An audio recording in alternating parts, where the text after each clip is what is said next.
Waketum Gerindra, krisis ekonomi di era Joko Widodo tidak bisa dihindarkan lagi.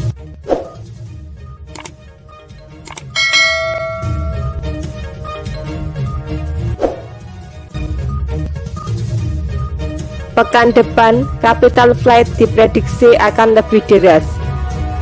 Strategi intervensi Bank Indonesia tidak akan efektif mencegah dolar Amerika Serikat keluar dari Indonesia.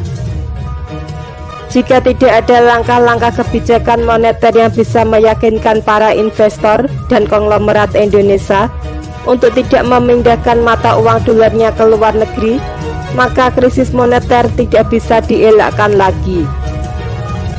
Demikian disampaikan Wakil Ketua Umum Partai Gerindra Arief Puyono menanggapi perkembangan ekonomi akhir-akhir ini.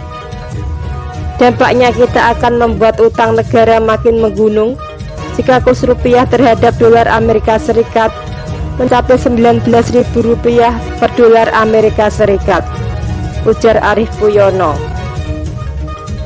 Adapun proyek infrastruktur yang menggunakan pembiayaan luar negeri terancam akan mangkrak dan akan kesulitan membayar bunga pinjaman bank dan investor.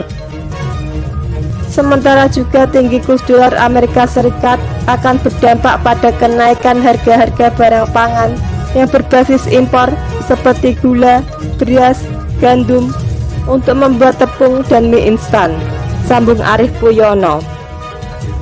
Belum lagi, lanjut dia, harga susu untuk bayi dan anak-anak yang akan ikut naik karena masih impor.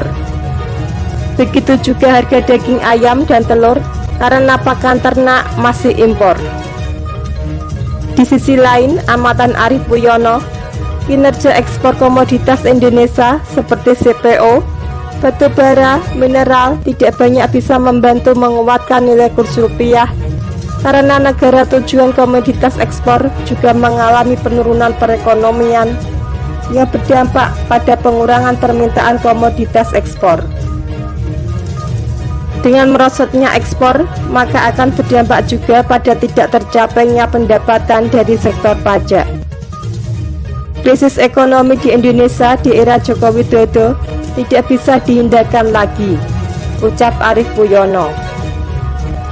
Menurutnya, satu-satunya jalan Joko Widodo harus menerapkan sistem ekonomi berdikari dan mengurangi ketergantungan impor pangan dan lainnya. Untuk menyelamatkan ekonomi, masyarakat bawah perlu ada kebijakan jaring pengaman dalam bentuk penyediaan dana tunai pada UKM, petani, dan nelayan yang bisa digunakan untuk meningkatkan produksi, bukan dana macam untuk keluarga prasejahtera dan BLT yang hanya digunakan untuk meningkatkan konsumsi. Demikian Arief Puyono.